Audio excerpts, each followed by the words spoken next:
Hello friends, how are you? Welcome to our YouTube channel Dhyan Commerce, the key of success. Please like, subscribe, share and press bell icon for notifications. Thank you.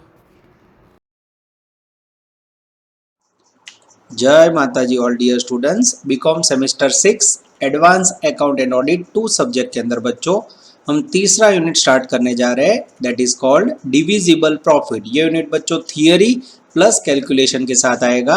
50% theory और 50% sums आने के chances है। देखते हैं बच्चों इसके अंदर कैसे हमें वर्क करना है। नाउ इन डिविजिबल प्रॉफिट सबसे इंपॉर्टेंट वर्ड है बच्चों प्रॉफिट एंड डिविजिबल प्रॉफिट। तो पहला क्वेश्चन हम देखने जा रहे हैं difference between profit and divisible profit, जो यूनिवर्सिटी में 2015 और 18 में आ चुका है बच्चों। ये टॉपिक का बेसिक क्वेश्चन है तो एग्जाम में आने के चांसेस बहुत ज़्यादा है। सबसे पहले बच्चों हम डिफरेंस के लिए फॉर्मेट ड्रॉ करेंगे। पॉइंट्स पहली कॉलम में प्रॉफिट लेंगे, दूसरी कॉलम में डिविजिबल प्रॉफिट। इसमें सबसे पहले देखेंगे बच्चों हम डेफिनेशन या मीनिंग। सबसे पहले प्रॉफिट का मीनिंग, जनरली बच्चों प्रॉफिट किसे बोला जाता है? Excess income over expenditure that is called profit. Divisible profit किसे कहा जाता है बच्चों? The profit which is available for distribution of dividend. ऐसा प्रॉफिट बच्चों जो डिविडेंड डिस्ट्रीब्यूट करने के लिए यूज होता हो उसे डिविजिबल प्रॉफिट कहा जाता है। तो जैसे मैंने समझाया बच्चों, आप स्क्रीन पे मीनिंग देख सकते हो। सबसे पहले प्रॉफिट का meaning, generally the excess of business income over expenditure is taken to be profit. इस तरह the profit which is available for distribution of dividend that is called divisible profit। Meaning के बाद बच्चों आगे जाएंगे हम, नेक्स्ट पॉइंट लेंगे provisions. Profit count करते समय बच्चों कौन कौन सी प्रोविजन ध्यान में ले जाती है? The profit is certain on the basis of generally accepted accounting principles, यानी इसके अंदर बच्चों अकाउंटिंग प्रिंसिपल्स एंड प्रोविजन का पालन होना चाहिए। तो इसमें मेन पॉइंट कह सकते हैं बच्चों अकाउंटिंग प्रिंसिपल्स एंड प्रोविजंस। और इस तरफ बच्चों डिविजिबल प्रॉफिट के समय मेमोरेंडम एंड आर्टिकल्स मेन है। The divisible profit is arrived at on the basis of provision of memorandum and articles of association, यानी इसके अंदर आर्टिकल्स और मेमोरेंडम खास लिखना है बच्चों एंड लीगल प्रोविजन का पालन होना चाहिए। इसके बाद बच्चों नेक्स्ट पॉइंट है बेसिक प्रिंसिपल, बेसिक सिद्धांत। अब जब भी बच्चों प्रॉफिट काउंट किया जाता है तो revenue and capital expenditure income का एलोकेशन परफेक्टली होना चाहिए। In profit accounting principle like capital and revenue expenses allocation and effect of necessary adjustment should be made. तो यहाँ बच्चों capital and revenue expenses main point है जो आपको दिखाना है। और डिविजिबल प्रॉफिट गिनते समय बच्चों खास हमें ये ध्यान रखना है, दो इंपॉर्टेंट पॉइंट है उसमें। सबसे पहले share holder capital should not be used, एक नंबर में शेयर होल्डर कैपिटल यूज नहीं होनी चाहिए। एंड सेकंड, इस प्रकार का प्रॉफिट कैपिटल में से डिवाइड नहीं हुआ होना चाहिए। Dividend will be given from surplus not from capital. तो इस प्रकार से बच्चों मेन पॉइंट है आपको मैं अंडरलाइन करके दिखा रहा हूँ, इतना आपको याद रखना है। ये तीन डिफरेंट पॉइंट हो गए प्रॉफिट एंड डिविजिबल प्रॉफिट के। Now we are continuing divisible profit and profit difference। Next point है बच्चों डिविडेंड। डिविडेंड के अंदर देखेंगे बच्चों प्रॉफिट में all profit can not be distributed as a dividend, but those profit company dividend तरीके distribute ना कर सके बच्चों। और इस तरफ डिविजिबल प्रॉफिट का मीनिंग ही वही है बच्चों, इसलिए उसका यूज हो सकता है। The profit which is legally shown after depreciation, capital loss and revenue loss return of and some amount transferred to reserve as per law is used for giving dividend। इसको बच्चों शॉर्ट में लिखना हो तो पूरा प्रॉफिट डिविडेंड में नहीं दे सकते, ये डिविजिबल प्रॉफिट 100% डिविडेंड के लिए दे सकते हैं, ऐसा आप शॉर्ट में लिख सकते हो। नेक्स्ट है बच्चों आर्टिकल्स ऑफ एसोसिएशन पॉइंट्स। तो प्रॉफिट के अंदर लिख सकते हैं हम provision of articles of association should be calculated on calculation of profit, यानी प्रॉफिट के समय शुड बी है, आर्टिकल्स के रूल्स का पालन होना चाहिए। और डिविजिबल प्रॉफिट में बच्चों मस्ट बी पैरामाउंट, यानी 100% आर्टिकल्स का पालन होना चाहिए। Provision of articles regarding divisible profit are of paramount, must be importance. उसके बाद है बच्चों कैपिटल प्रॉफिट। अब बच्चों कैपिटल प्रॉफिट के अंदर प्रॉफिट का मीनिंग समझते हैं। In profit capital profit included as a instalment. Profit के अंदर बच्चों कैपिटल प्रॉफिट ये इंस्टॉलमेंट का पार्ट होता है। और इस तरफ डिविजिबल प्रॉफिट में in divisible profit actual realised profit taken, capital profit and profit on revaluation of assets is not taken. એટલે એઝ અ સ્ટુડન્ટ તમારે યાદ રાખવાનું બચ્ચો, તો આ રીતે યાદ રાખો, જો કેપિટલ प्रॉफिट प्रॉफिटમાં ઇન્ક્લુડ હોય, डिविजिबल प्रॉफिटમાં ઇન્ક્લુડ ना હોય, ऐसा शॉर्ट में याद रखो। उसके बाद बच्चों लास्ट पॉइंट इंक्लूजन। अब बच्चों प्रॉफिट के अंदर डिविजिबल प्रॉफिट इंक्लूड है, रीजन प्रॉफिट में से डिविजिबल प्रॉफिट बनता है, तो यहाँ कह सकते हैं divisible profit included in profit, कारण प्रॉफिट लार्ज है। और इस तरह बच्चों डीपी के अंदर प्रॉफिट वर्ड नहीं आता है, divisible profit is limited, so he is included in profit, वो प्रॉफिट के अंदर आ जाता है, पर डिविजिबल प्रॉफिट के अंदर टोटल प्रॉफिट नहीं आता है। Divisible profit is a part of profit, ऐसा कह सकते हैं। डिविजिबल प्रॉफिट बच्चों हम सबसे इंपॉर्टेंट सेकंड क्वेश्चन लेने जा रहे हैं। Question number 2, what is capital profit?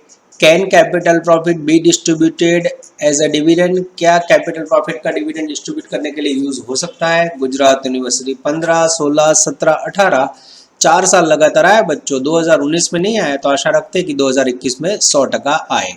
अब बच्चों सबसे पहले उसका समझेंगे introduction.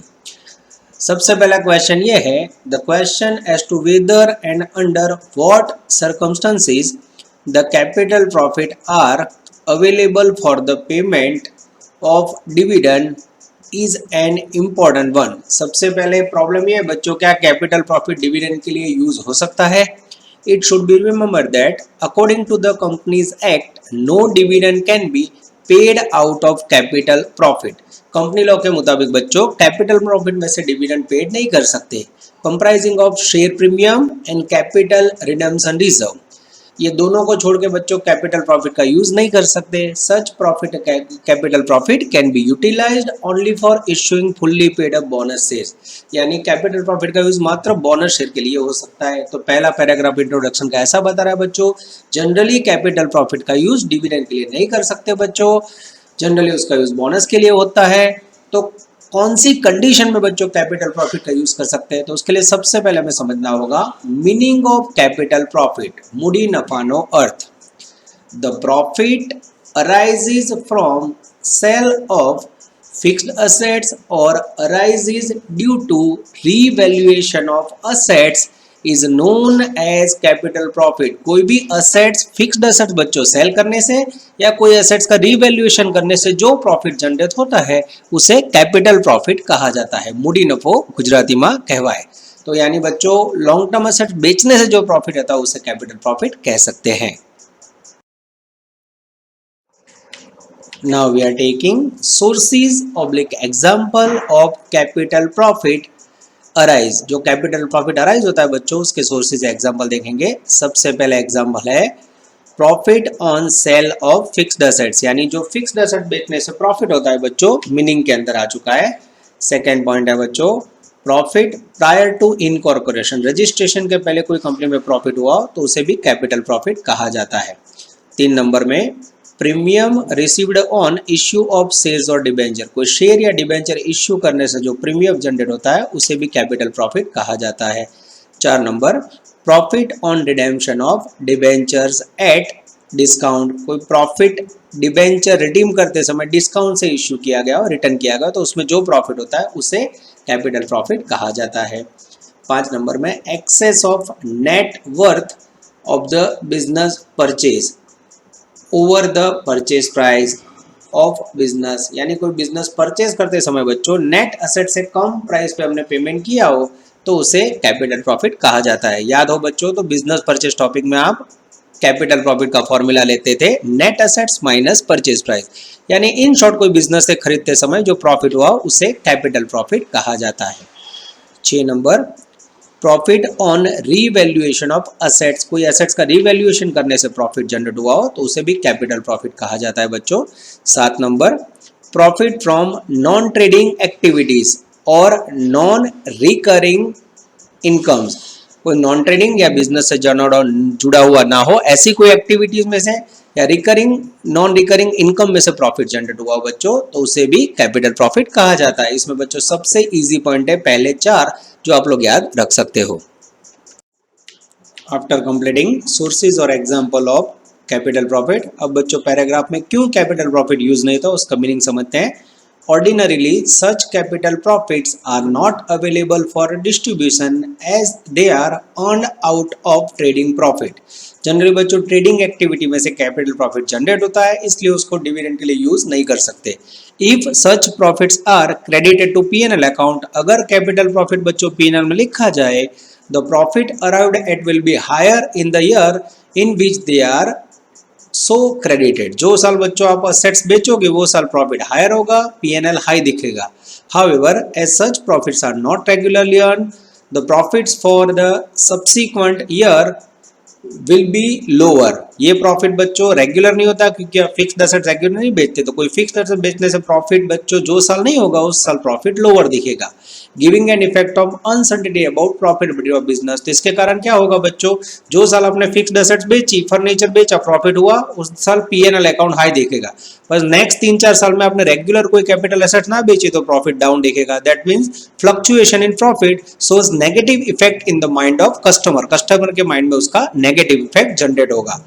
Now in paragraph, at this stage let us use reference to the decision in the case of Foster versus the New Trinidad Lake Asphalt Company Limited, एक court में case गया था बच्चों, जो कंपनी का नाम है फोस्टर वर्सेस न्यू ट्रिनिडाड, जिसके अंदर जज ने जजमेंट दिया था। It was held that the capital profit can be distributed as a dividend if the following condition are fulfil. तो उसके अंदर बच्चों जज ने डिसीजन दिया था कि अगर कोई शर्तों का पालन हो तो कैपिटल प्रॉफिट का यूज नियम के मुताबिक डिविडेंड के लिए हो सकता है। तो वो 3 कंडीशन है बच्चों, मेन आपको लिखनी है। First, the articles of association of the company permit the distribution. Yes, article of association में बच्चों कैपिटल प्रॉफिट डिस्ट्रीब्यूट करने की डिविडेंड के तौर पे परमिशन होनी चाहिए। यानी एज ए स्टूडेंट आपको याद रखिए क्या रखना है, articles of association should be permitted.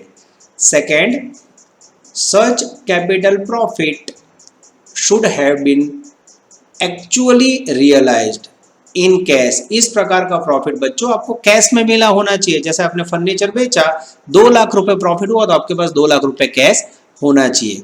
उसके बाद है बच्चों third important condition, such profit after revaluation of all the other assets that is depreciation on fixed assets should have been set off against such surplus. यानी इस प्रकार का profit generate करते समय बच्चों सारी एसेट्स में से डेप्रिसिएशन लेस कंपलसरी हुआ होना चाहिए।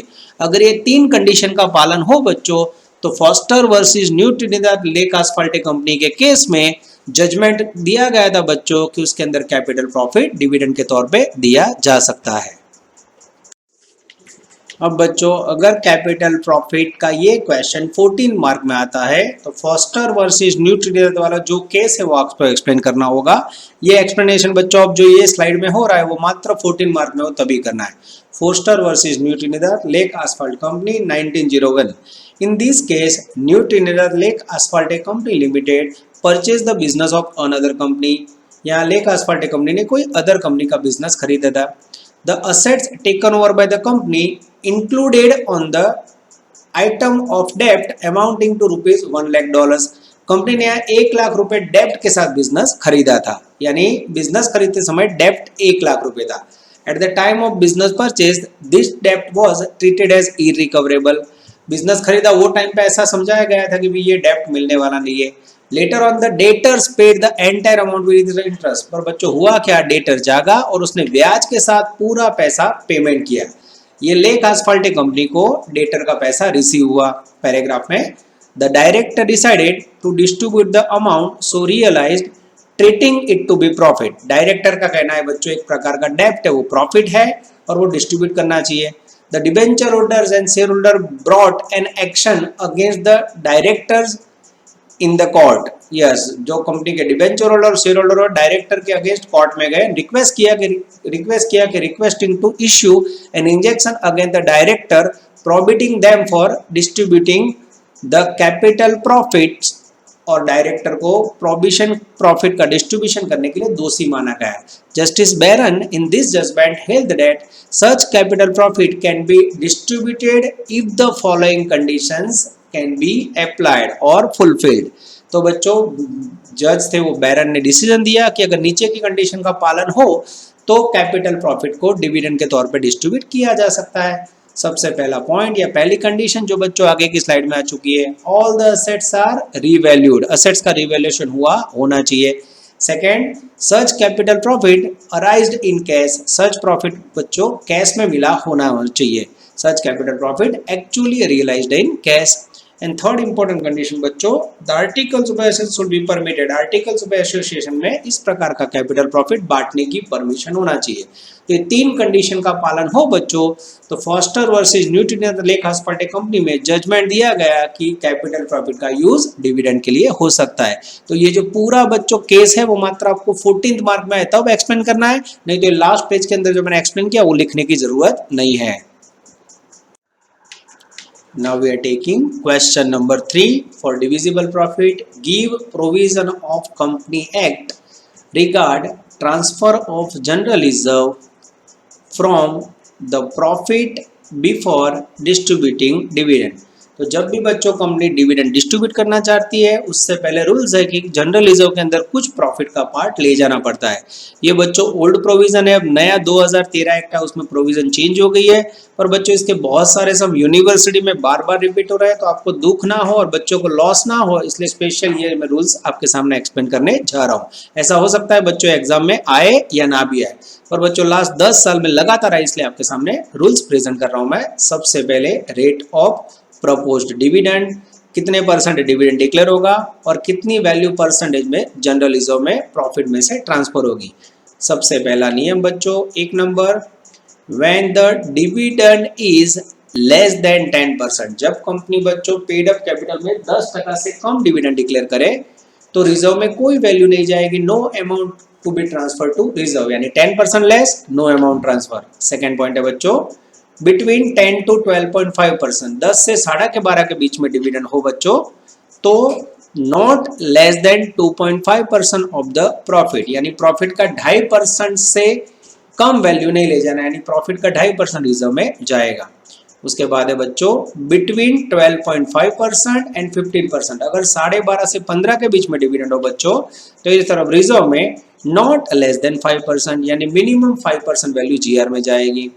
उसके बाद है बच्चों बिटवीन 15% एंड 20%, अगर 15 के 20 के बीच में डिविडेंड हो बच्चों तो नॉट लेस देन 7.5%, यानी आप देख सकते हो इस तरफ राइट साइड जो रिजर्व में है आप 2.5%, 5%, 7.5%, 2.5% इंक्रीमेंट हो रहा है। एज अ स्टूडेंट आप ऐसे ऐसे याद रख सकते हो।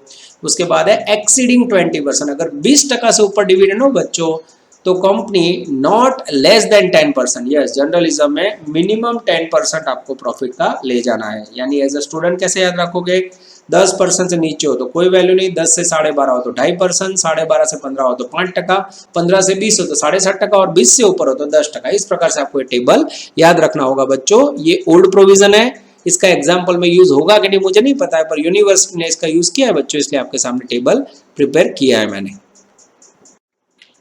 Now we are taking question number 4, auditor's duty regarding divisible profit।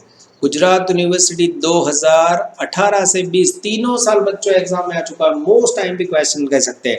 अब ऑडिटर्स ड्यूटी आपने फर्स्ट टॉपिक पढ़ा था ऑडिटिंग का, उसके अंदर बच्चों कॉमन ड्यूटी आपको लिखवाई हुई है, तो वो कॉमन 6 ड्यूटी के साथ आपको ऑडिटर्स की डिविजिबल प्रॉफिट की ड्यूटी याद रखनी है। इसके अंदर बच्चों 7 मार्क में क्वेश्चन आने का चांस है। पहली ड्यूटी ऑडिटर की, auditor should see that the divisible profit has been ascertained on the basis of legal provision, accounting principle and the provision of company act। यानी पहला पॉइंट ऐसा कह सकते हैं कि ऑडिटर को डिविजिबल प्रॉफिट काउंट करते समय अकाउंटिंग प्रिंसिपल एंड प्रोविजन का पालन हुआ है कि नहीं वो देखना चाहिए। ये कॉमन पॉइंट है, जो डार्क किया उसे आपको याद रखना है। Second, dividend is paid out of profit and generally it is paid out of revenue profit and not out of capital profit। यानी ऑडिटर को सेकंड ड्यूटी में ये देखना है कि रेवेन्यू प्रॉफिट में से डिविडेंड डिक्लेयर हुआ होना चाहिए, नॉट फ्रॉम कैपिटल प्रॉफिट, यानी रेवेन्यू प्रॉफिट कंपलसरी यूज हुआ होना चाहिए। थर्ड कंडीशन है बच्चों, if capital profit is to be utilized, अगर कैपिटल प्रॉफिट का यूज हुआ हो बच्चों in payment of dividend, then he should see that the conditions laid down in Foster versus New Trinidad Lake Asphalt Company are fulfilled or not।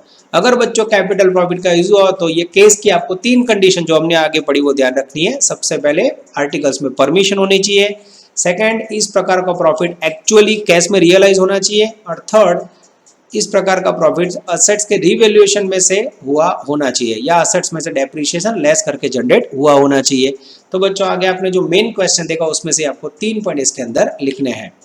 चौथा duty है बच्चों, no dividend can be declared without providing for depreciation on fixed assets. जो बच्चों आ गया है वही point, auditor को ये देखना है कि डेप्रिसिएशन के बिना डिविडेंड डिक्लेयर नहीं हुआ ना, कंपलसरी डिविडेंड डिक्लेयर करने से पहले डेप्रिसिएशन प्रॉफिट में से डिडक्ट होना जरूरी है। तो authority should verify then this has been done, authority को ये चेक करना चाहिए। Now we are continuing auditor duty. 5 number की ड्यूटी है बच्चों, the arrears of the depreciation of past years must be provided for out of the current year's profit। यानी कोई पिछले सालों का डेप्रिसिएशन बाकी हो बच्चों तो वो प्रॉफिट में से डिडक्ट होना चाहिए। And the surplus only can be utilize for the payment of dividend, और मात्र जो उसके बाद बचा है वो प्रॉफिट यूज हुआ होना चाहिए। तो हर एक में बच्चों मैंने डार्क ब्लैक लाइन की है तो आपको वही मेन पॉइंट याद रखना है।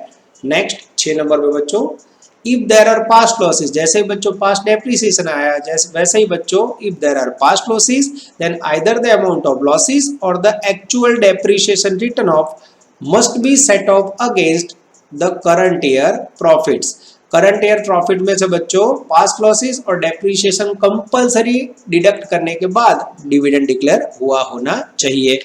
7 नंबर है बच्चों, उसके बाद auditor should see that proper amount of profit or certain percentage of profit is transferred to reserve for future contingencies। Future के लिए बच्चों नियम के मुताबिक कुछ परसेंटेज प्रॉफिट के, जो हमने अभी आगे एक टेबल वाला सम देखा बच्चों, उसमें डिविडेंड डिक्लेयर करने से पहले प्रॉफिट के कुछ पार्ट की वैल्यू रिजर्व में ले जानी कंपलसरी है। उसके बाद है बच्चों लास्ट ड्यूटी 8 नंबर की, the auditor should check that the dividend is cleared out of true profit, यानी सच्चा जो प्रॉफिट एक्चुअल प्रॉफिट उसमें से डिविडेंड होना चाहिए, कंपनी का सच्चा प्रॉफिट होना चाहिए। And share holders capital is not used for the purpose, उसमें बच्चों शेयर होल्डर कैपिटल यूज नहीं होनी चाहिए, मात्र प्रॉफिट यूज हुआ है कि नहीं वो ऑडिटर को देखना चाहिए।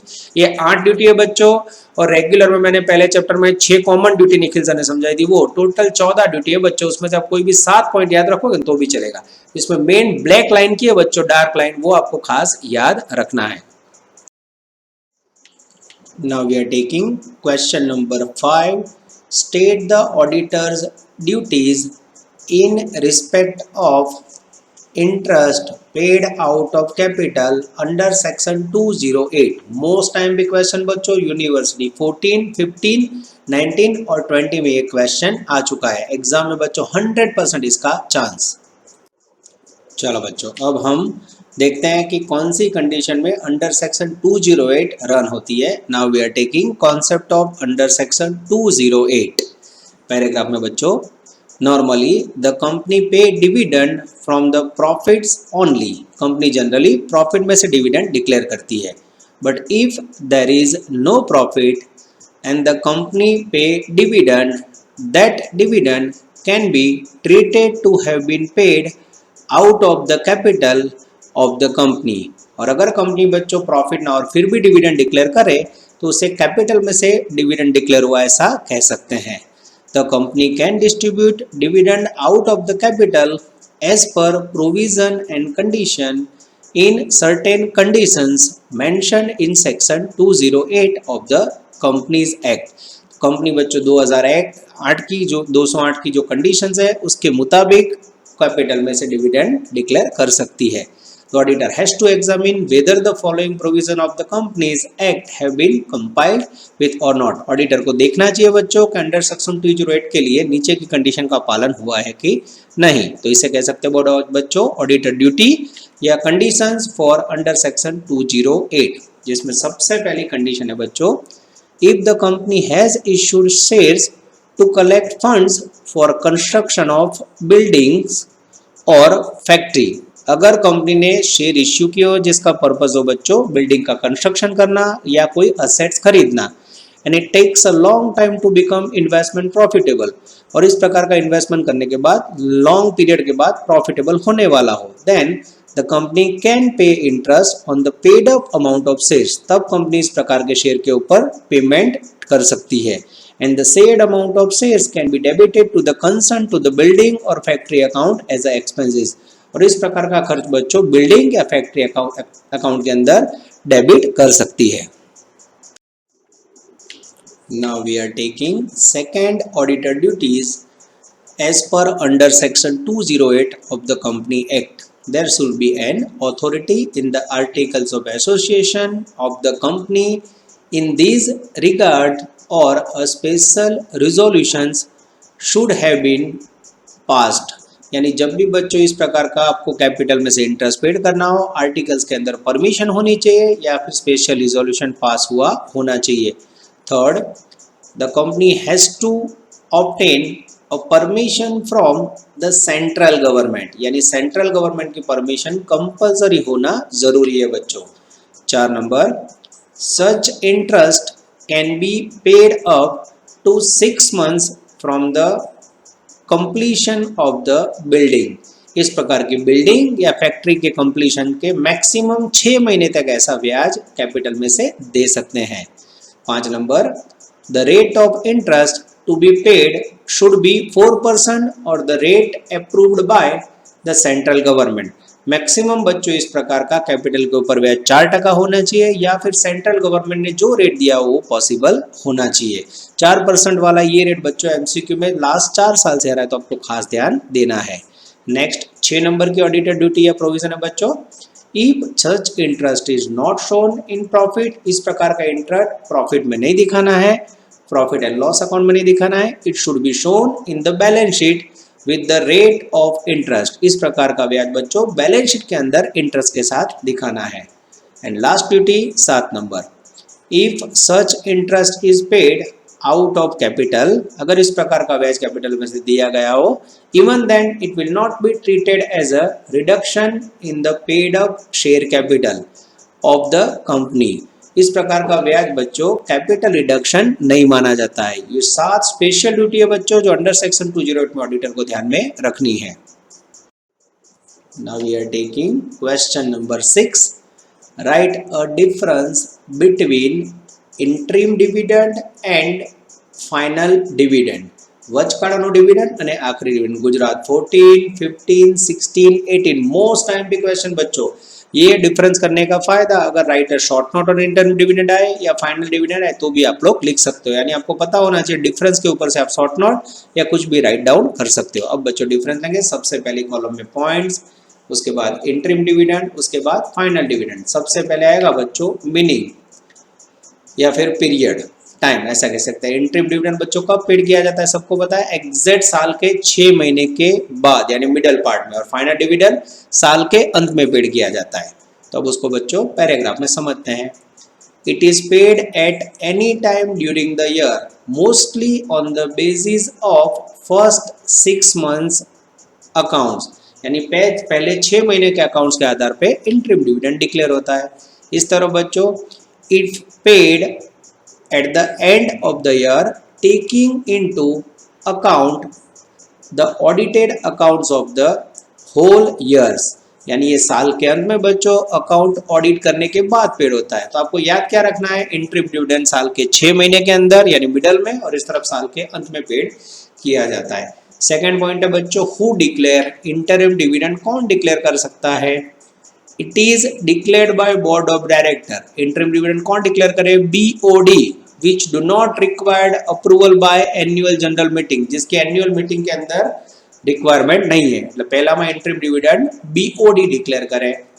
It is recommended by board of directors, final dividend मात्र बोर्ड ऑफ डायरेक्टर रेकमेंड कर सकता है। It approved by annual general meeting, yes उसको एजीएम के अंदर अप्रूव करना जरूरी है।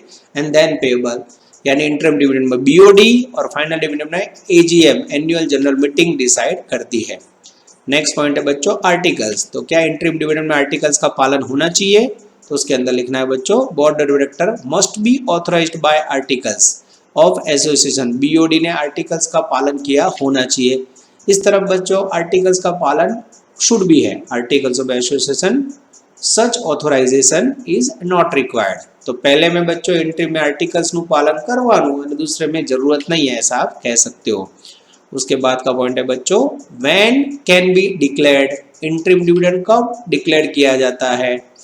If the profits are higher directors can decided it during the year, अगर कंपनी का प्रॉफिट हायर हो बच्चों तो डायरेक्टर डिसाइड कर सकता है, ऑडिट रिक्वायर्ड नहीं है। और इस तरफ बच्चों after the audit of accounts of the year based on profits it can be recommended, यानी बच्चों इंटरिम डिविडेंड हायर प्रॉफिट द्वारा डायरेक्टर डिक्लेयर करता है और फाइनल डिविडेंड ऑडिट अकाउंट का ऑडिट होने के बाद प्रॉफिट के बेस के साल के अंत में डिक्लेयर किया जाता है। अब बच्चों डिफरेंस को हम कंटिन्यू करने जा रहे हैं पेज पे। नेक्स्ट पॉइंट लेने जा रहे हैं रेट। मोस्टली बच्चों इंटरिम डिविडेंड का रेट लो होता है और फाइनल डिविडेंड साल के अंत में होता है तो उसका रेट हाई होता है। Mostly the rate of interim dividend is less. इस तरफ बच्चों एकदम इजी पॉइंट है, generally the final dividend is higher than interim dividend, final dividend में रेट हायर होता है। उसके बाद का पॉइंट है बच्चों लायबिलिटी ऑफ कंपनी। अगर बच्चों इंटरिम डिविडेंड डिक्लेयर होता है तो क्या कंपनी की लायबिलिटी जनरेट होती है? Even after the declaration due to circumstances it can not be paid, no liabilities of company are arise in unfavourable conditions, यानी इसके अंदर कह सकते हो बच्चों अनफेवरेबल कंडीशन, अचानक कोई मंदी आ जाए या कोई कंटीजेंसी आ जाए तो इस तरफ ये कैंसिल हो सकता है, इंटरिम डिविडेंड में कंपनी की लायबिलिटी जनरेट नहीं होती है। और इस तरफ फाइनल डिविडेंड में after approved by annual general meeting, annual general meeting में अप्रूव करने के बाद बच्चों it becomes the liability of company and hence can not be cancelled, it has to be paid. तो बच्चों एज ए स्टूडेंट मैं कैसे याद रखता हूँ, लायबिलिटी ऑफ कंपनी में इंटरिम डिविडेंड में लायबिलिटी कंपनी की जनरेट नहीं होती है, वो कैंसिल हो सकता है। इस तरफ फाइनल डिविडेंड डिक्लेयर करने के बाद कंपनी की लायबिलिटी जनरेट होती है, इट मस्ट बी पेड, ऐसे आपको याद रखना है। तो बच्चों मेन अंडरलाइन किया हुआ पॉइंट आप लोग याद रखना। Personal liability of directors, interim dividend के अंदर बच्चों अगर डिविडेंड डिक्लेयर करने के बाद पेमेंट ना हो तो डायरेक्टर लायबल है। If after distributing interim dividend company suffers a loss in remaining part of the year, it amounts to payment of dividend out of capital which is illegal, hence directors become personally liable। In short बच्चों पूरे point में आपको याद क्या रखना है, अगर company loss करती है और पेमेंट ना हो डिविडेंड का तो directors become personally liable, director जवाबदार गणाए। और फाइनल डिविडेंड बच्चों नियम के मुताबिक ऑडिट के बाद तो उसके अंदर डायरेक्टर की लायबिलिटी नहीं होती है। As final dividend is paid by complying with the provision of company act after the audit of accounts, no special liability of directors arise. इसके अंदर बच्चों डायरेक्टर की कोई लायबिलिटी जनरेट नहीं हो सकती, ऐसा कह सकते हैं। Now we are taking important MCQs of divisible profit. MCQ number 1, profit of the company is rupees 4 lakh, calculate the amount required to be transferred to general reserve if the company decided to declare dividend on share capital at the rate of 14.5%। अगर बच्चों company 4 lakh profit कर रही है और 14.5% dividend declare करे तो reserve में कितना जाएगा? तो वो टेबल बच्चों जो समझाया था उसमें आपको याद हो तो 12.5 से 15 के बीच में डिविडेंड का रिजर्व का रेट 5% है, यानी प्रॉफिट आपके पास 4 लाख है उसका 5% 20,000 रुपये टोटल प्रॉफिट रिजर्व में जाएगा, ऑप्शन आएगा D. Second, according to section 208 the percentage of dividend on capital should not be more than under section 208 में कितना परसेंटेज है बच्चों? 4% मैक्सिमम इंटरेस्ट याद रखना है, जो अभी हमने थियरी में पढ़ा। Third question, the percentage of underwriting commission on shares and debentures are the following respectively. Share और डिबेंचर पे बच्चों अंडर राइटिंग कमीशन का रेट FI BCom में आ चुका है। शेयर के ऊपर 5% मैक्सिमम और डिबेंचर के ऊपर 2.5%। ऑप्शन आएगा बच्चों सी, शेयर में 5% और डिबेंचर में 2.5% ऑफ इश्यूड प्राइस। हमें आंसर याद रखना है C. Now we are taking MCQ number 4। Total paid up equity shares capital of company is ₹25 lakhs। Company का शेयर कैपिटल है 25 lakhs। Current year profit after depreciation and tax ₹7 lakh। Company का total profit है बच्चों 7 lakh. What will be the minimum amount to be transferred to reserve if the recommended rate of dividend is 18%। अगर बच्चों company 18% dividend declare करे तो reserve में कितना जाएगा? तो परसेंटेज का टेबल याद तो बच्चों, तो रिजर्व में 7 लाख का 7.5% जाएगा। आंसर आएगा सी 52,500। कैलकुलेशन बच्चों ब्रैकेट में मैंने दिखाया हुआ है। 5 number, the profit on sale of fixed assets is known as capital profit. ये बच्चों कैपिटल प्रॉफिट के मीनिंग में आ चुका है। एकदम प्यारा छोटा MCQ जो एग्जाम आने के चांसेस बहुत ज्यादा है। नेक्स्ट MCQ बच्चों 6 नंबर में, blank should be transferred to reserve if the rate of dividend is 11%। अगर 11% डिविडेंड हो तो रिजर्व में कितना जाएगा बच्चों? पहला ब्लॉक हमें याद से 10 से 12.5 के बीच में हो तो 2.5%, यानी आंसर आएगा बी।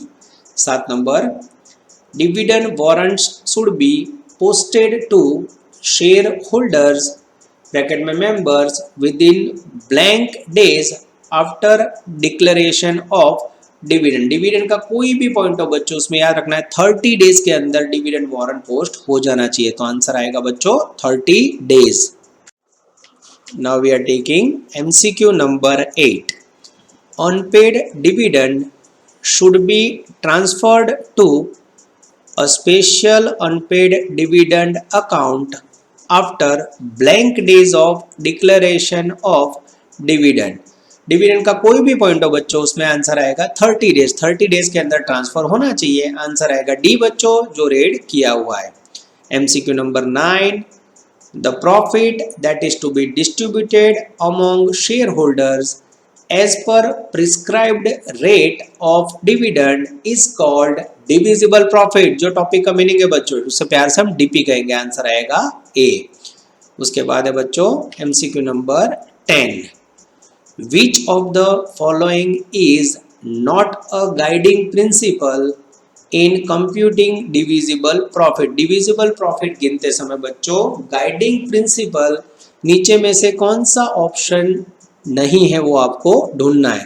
पहला ऑप्शन है जनरली एक्सेप्टेड प्रिंसिपल्स, या से गाइडिंग प्रिंसिपल है। सेकंड है provision of the company act must be strictly compiled, ये भी प्रिंसिपल है। Third, the regulation of the memorandum and articles, ये भी गाइडिंग प्रिंसिपल है। और 4 नंबर में है बच्चों, the reputation of the company must be maintained by means, यानी कंपनी का रेपुटेशन मेंटेन होना चाहिए। ये कंपनी का गाइडिंग प्रिंसिपल डिविजिबल प्रॉफिट का नहीं है। तो आंसर आएगा बच्चों डी। इसके सिवा बच्चों बहुत सारे MCQs है जो मैंने मटेरियल कॉपी में डाले हुए बच्चों। यहाँ मैंने ऑनलाइन लेक्चर्स में जितना जरूरी है उतना लिया है, पर आपको ज़्यादा डीप में स्टडी करना हो तो डिविजिबल प्रॉफिट का पूरा चैप्टर हमने डीप में मटेरियल कॉपी में दिया हुआ है। यहाँ से समझने के बाद आप उसमें से भी स्टडी कर सकते हो बच्चों। इसके बाद हम स्टार्ट करेंगे example of divisible profit in lecture 2। जय माता जी।